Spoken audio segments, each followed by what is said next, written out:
She gave them some broth without any bread and kissed them all soundly. Lights out. Good night. And put them to bed. Hunger is a story we can end. End it at feedingamerica.org.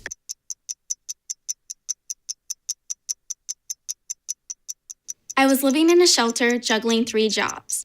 I had to be resilient. That's something that you can't teach. You can achieve a lot using your imagination. I mean, I don't like to brag, but... Wait, who's that? And why is she all over these achievement awards? But with STEM, the sky's the limit. Shaboom! Use STEM to envision... Okay, I'm seeing it. Yeah. Invent... Got any ideas? I've got a few, actually. And create a better world. Told you she's super smart. If she can STEM, so can you. Find out more at She Can STEM. Good evening and welcome to Eagle Eye News at 6. Eagle Eye has done a great job. Welcome to Eagle Eye News at 6. We are just having a great time here in Auburn, Alabama. The party is not over yet. Eagle Eye TV, Auburn's news leader.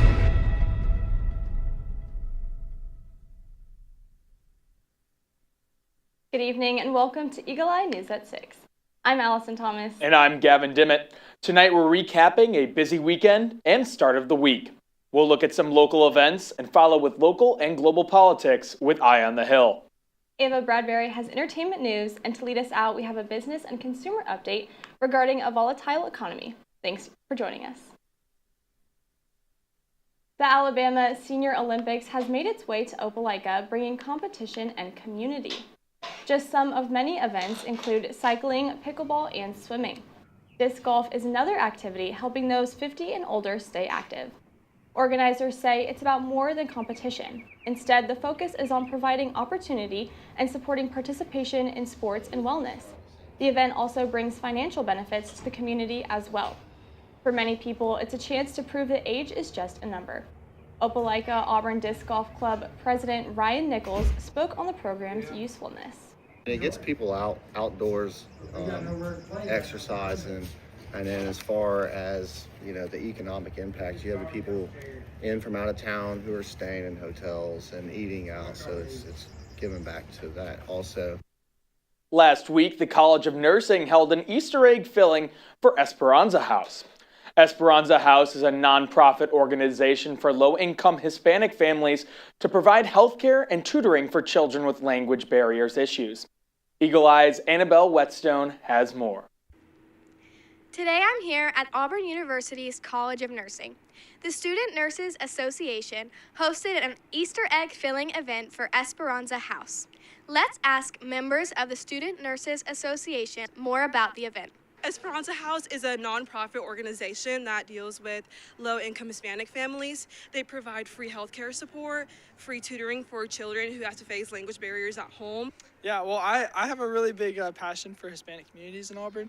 I actually speak Spanish, and so I get to serve them in a special way and talk to the families, and I've had a lot of really cool conversations with the kids and the parents, the family members. But serving them in this way, packaging Easter eggs for them, we just get to share the love of Christ. And we spend so much time in the classroom or the hospital together, and I think you really get to know people in that way more, and it's really cool. I think a lot of times service can be seen as like way outside your community, but to really reach into the community and see even how people around here can help you out, and so I think you get to know a lot about each other through serving, and so that's been a really cool thing.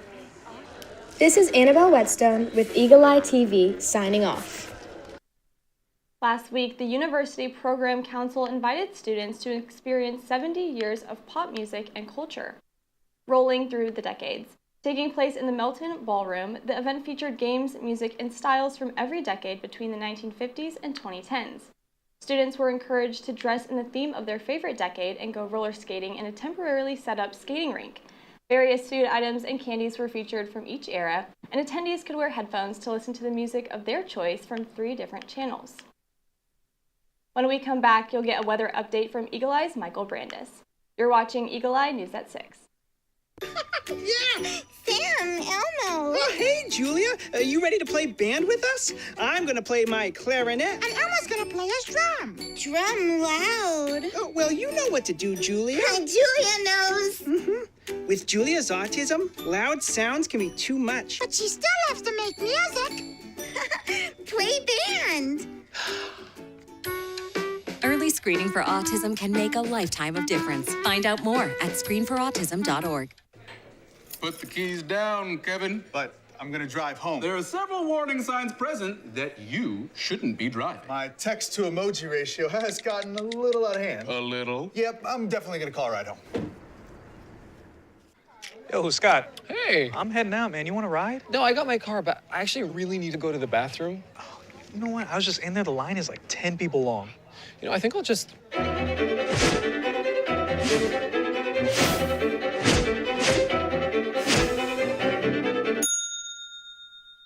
Dude, are you okay? You wouldn't believe what I was just thinking. I am definitely buzzed. Yeah. I think I will take this, and I will take that ride home. Smart man. Did you see how the dog was looking at me?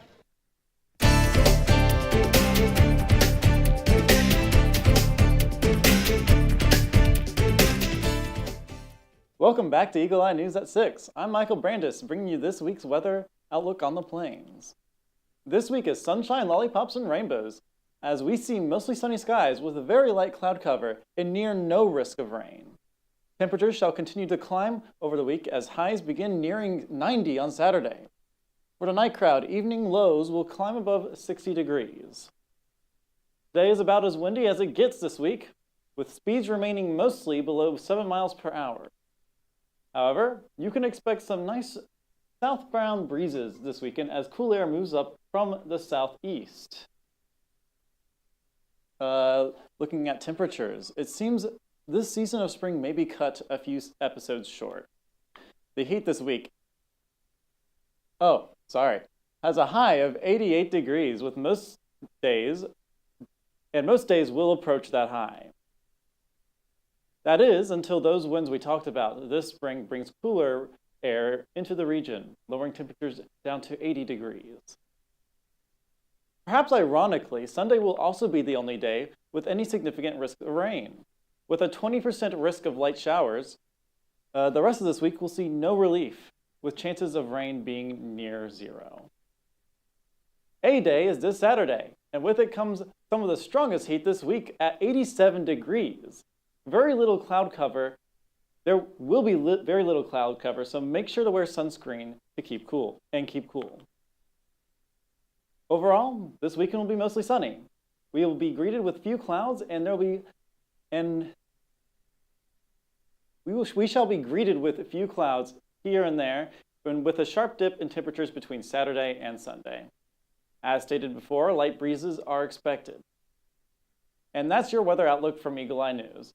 Up next, our political expert, Jalen Walker, has his eye on the hill, so don't go anywhere, and have a fine week. War Eagle. Touchdown! Did you see that? Whoa, we scored? Yeah, we scored going to the playoffs. I can't believe I missed that. Every time I'm buzzed, I spend too much time on my phone. I should take your phone away. No. I'll call for a ride. Wait, why does my face look like that? When I was growing up, my mom was extremely tidy. We were trained to put things back where we got them from. One day, when I walked into my mom's house, I felt like I walked to someone else's house. There was stuff everywhere. And just growing up the way I grew up and to see this transition was very alarming. When Sean talked to me, it was a wake-up call, and that's when I went to the doctor.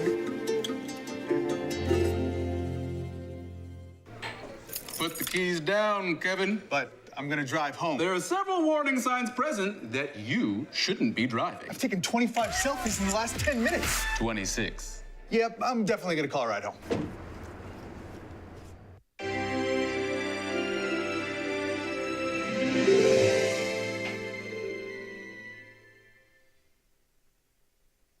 Big news from across the country. I'm Jalen Walker with Eye on the Hill. Peace talks over the weekend between the U.S. and Iran have stalled.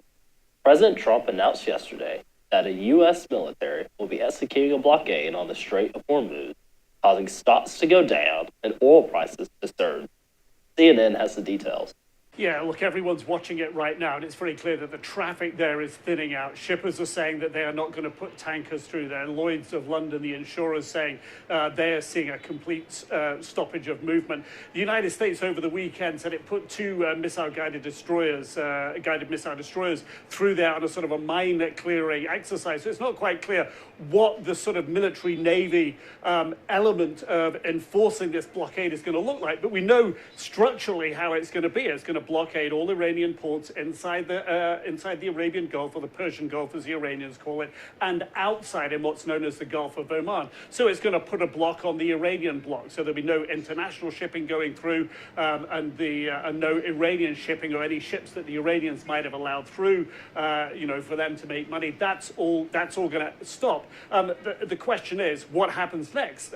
Do the hawks or the doves win in Tehran? In Tehran, you have the hard line, the IRGC membership, and we've heard from some of those leaders overnight saying, look, if you, the United States, shut down the Strait of Hormuz, then we are going to shut down the Red Sea route, the Bab al-Mandab, that bit that passes Yemen. They've got their Houthi proxies there who are well experienced in hitting marine shipping, including tankers, trying to exit the Red Sea. So you look like you could get an escalation there of the inability to move oil around the world. Trump says the talks between the U.S. and Iran have stalled over nuclear weapons. Turning back to the homeland, a shakeup has occurred in California's hotly contested governor's race. Late last night, Congressman Eric Swalwell, one of the frontrunners in the race, has dropped out after allegations that he sexually assaulted former staffers, including one who said he raped her. Before he dropped out, Swalwell had this to say about the allegations. A lot has been said about me today through anonymous allegations, and I thought it was important that you see and hear from me directly. These allegations of sexual assault are flat false. They are absolutely false. They did not happen. They have never happened, and I will fight them with everything that I have. They also come on the eve of an election where I have been the frontrunner candidate for governor in California. I do not suggest to you in any way that I'm perfect or that I'm a saint. I have certainly made mistakes in judgment in my past, but those mistakes are between me and my wife. And to her, I apologize deeply for putting her in this position. I also apologize to you if in any way you have doubted your support for me. But I think you know who I am. For over 20 years, I have served the public as a city councilman, as a member of Congress, and as a prosecutor who went to court on behalf of victims, particularly on behalf of sexual assault victims. That's who I am and have always been. This weekend, I'm going to spend time with my family and friends, and I appreciate those who have reached out to me to show support, and I look forward to updating you very soon. Swalwell is facing expulsion in the House for the allegation. 2/3 of the House of Representatives must vote in favor of expulsion for Swalwell to be kicked out. Continuing with looking at Alabama races in anticipation for the primary elections on May 19th, let's look at the governor and Senate races. Kay Ivey, Alabama's longest continually serving governor, is term limited, leaving the race wide open. On the Republican side, current Senator Tommy Tuberville is the prohibitive favorite over challengers Ken McPheeters and Alabama Will Senovisky. On the Democrat side, former Senator Doug Jones is the favorite against 5 other challengers, including 2022 Democratic nominee Yolanda Rochelle Flowers. In the U.S. Senate race to replace Tommy Tuberville, a crowded field on both sides makes this race competitive. On the GOP side, House Representative Barry Moore, on the back of President Trump's endorsement, looks to be the favorite, but 6 challengers, including current Attorney General Steve Marshall and Navy SEAL Jared Hudson, make a runoff all but certain. 4 Democrats are running on the other side, including Republican-turned-Democrat Kyle Sweeser. That's all that we have for Eye on the Hill this week. When we come back, you'll get a national news update from Back in the Desk. For Eye on the Hill, I'm Jalen Walker. We need to go meet the guys. I'm lit. Can you drive? Pool party at Jesse's. Can you drive? Will you drive? I'm a little toasty.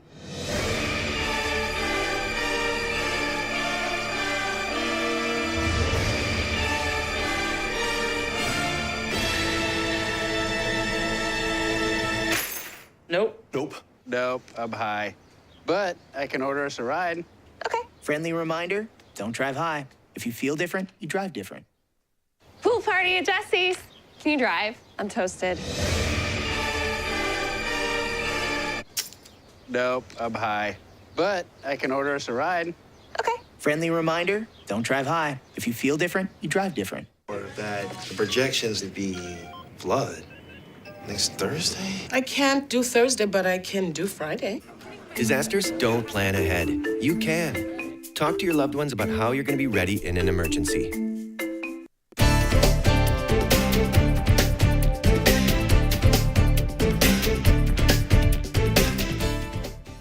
Welcome back to Eagle Eye News at 6. In national news, FBI agents raided a suburban Houston home Monday in connection to an attack on Sam Altman's house. The home agents searched may have some connection to a 20-year-old suspect who police arrested Saturday.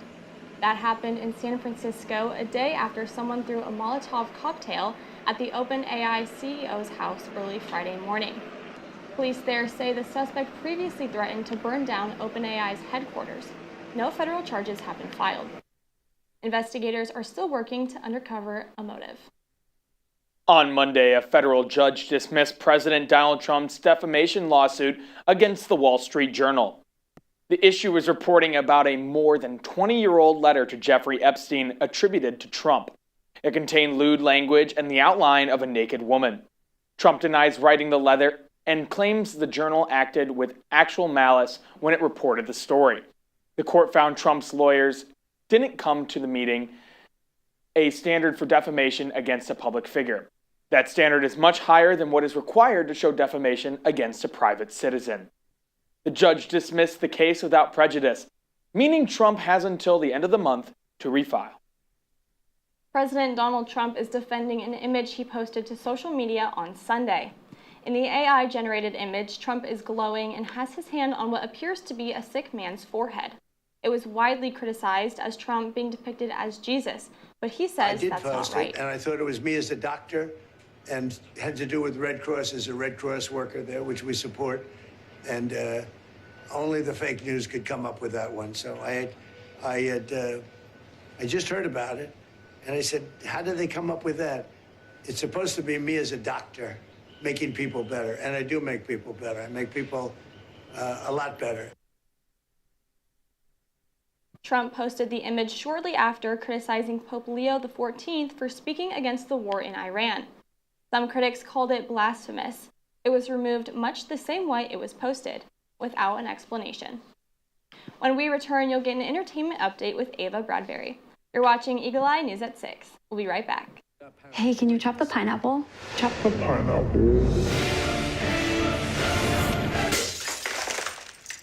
Nope, I'm high. How about I wash off the grapes? Yes. Okay. You're already making good decisions when you're high. I want tacos. Will you drive? I'm a little toasty.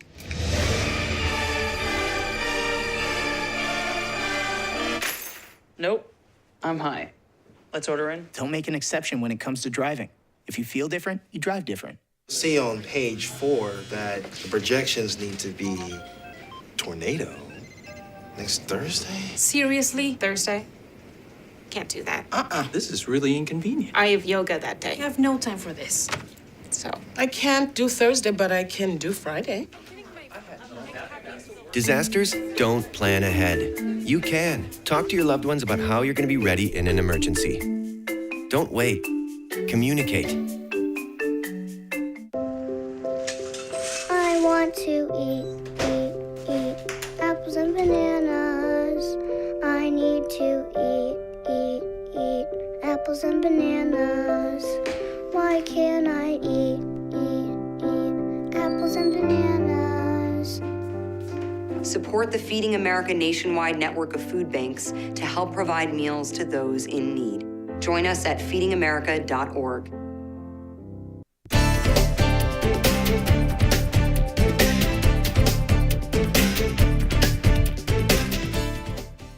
Welcome back to Eagle Eye News at 6. I'm Ava Bradbury, here to update you on the top entertainment stories of the week. Festival goers streamed into Southern California to kick off the first weekend of Coachella last Friday. Traffic seemed to be off to a much better start this year, After last year's infamous 9-hour gridlock, organizers rolled out a new plan, adding more check-in areas, keeping cars moving with a steady, continuous flow. Sabrina Carpenter, Justin Bieber, and Karol G are set to headline the 2-weekend Music and Arts Festival.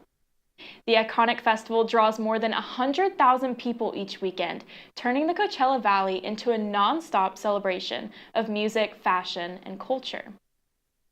Britney Spears is voluntarily seeking unspecified treatment in a facility. The singer's representative confirmed she checked herself in shortly after she was arrested on suspicion of driving under the influence last month.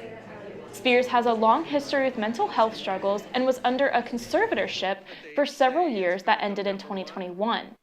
Since then, the toxic singer has erratically posted bizarre content on social media that has concerned some fans. Her camp says this treatment might be the first step in overdue change that has been needed in her life. Hip-hop music mogul Dr. Dre has made it to the Forbes Billionaires list. Born Andre Young in Compton, California, the now 61-year-old Dr. Dre went on to become a world-famous musician, producer, and businessman. The Grammy Award-winning artist co-founded Death Row Records and then created Aftermath Entertainment, working with artists like Snoop Dogg, Tupac Shakur, 50 Cent, and Eminem. He co-founded Beats Electronics in 2008, the company behind the $300 headphones. 6 years later, Beats was sold to Apple for $3 billion. While he has also broadened his ventures to include the alcoholic beverage market, Dre told Forbes he's still working on music, including hundreds of unreleased tracks created during the pandemic, and that he still has a lot of gas left in the tank. Dr. Dre is the second hip-hop billionaire on the Forbes list after Jay-Z. And that is all I have for you tonight. When we come back, you'll get a business/consumer update from Allison and Gavin. I'm Ava Bradbury, and you're watching Eagle Eye News at 6. We'll be right back.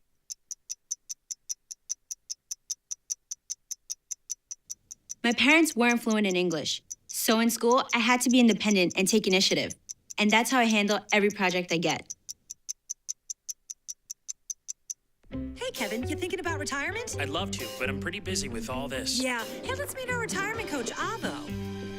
A is for taking action. Not anxiety? No, Kevin, you're gonna be fine. You sing? Barely. V is for variety. And you dance? Sort of. Come on. O is for optimize your savings. Let Avo lead the way. Visit aceyourretirement.org today. Nice. Hey.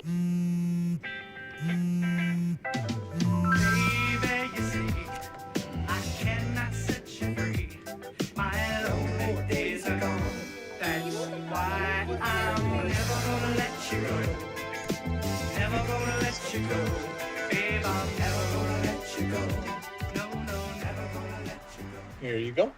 Thank you. Thank you.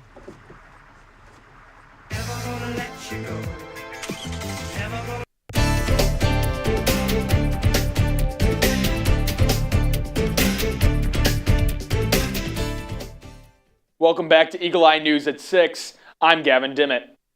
AAA says regular gas is holding steady around $4.13 a gallon. But oil prices look volatile Monday as the U.S. implements a blockage of Iranian ports. Brent and WTI crude are fluctuating around $100 a barrel. U.S. Central Command says vessels are still able to traverse the Strait of Hormuz when going between non-Iranian ports. Experts say the blockade could cost Iran money, but also could further strain global energy markets. A long-term ceasefire plan between Tehran and Washington remains elusive. IBM has agreed to pay the federal government roughly $17 million to resolve allegations of illegal DEI practices. The Justice Department alleged IBM knowingly made false claims about its hiring and employment practices in federal contracts. IBM denied that it had discriminatory and illegal DEI practices. The settlement emphasized that the agreement was neither an admission of liability by IBM nor a concession by the government that its claims lack merit. The Justice Department brought the case under its newly formed Civil Rights Fraud Initiative. The Trump administration last year cracked down on DEI practices in public and private sectors. While there's a drought here in Lee County, the dry weather is affecting farmers even in Georgia. From Atlanta, Abby Correces reports. In Morgan County, farmer Lee Nunn starts every day the same way. He checks the ground, then he checks the sky, because the dirt under his boots is drying out fast. And that's almost like a brick. I mean, that's just hard Georgia red clay, and it is super dry. And that hard clay doesn't just sit there, it eats up his equipment and cash. It's almost like running a big piece of sandpaper over it. It's so dry. Nunn's not alone. The latest U.S. drought monitor shows 98% of Georgia sits in drought right now. Half of the state falls in extreme drought, while nearly 1 in 5 sits in exceptional drought, the worst category. And you can see it. Lake levels dropping, rivers thinning out, and fire danger climbing.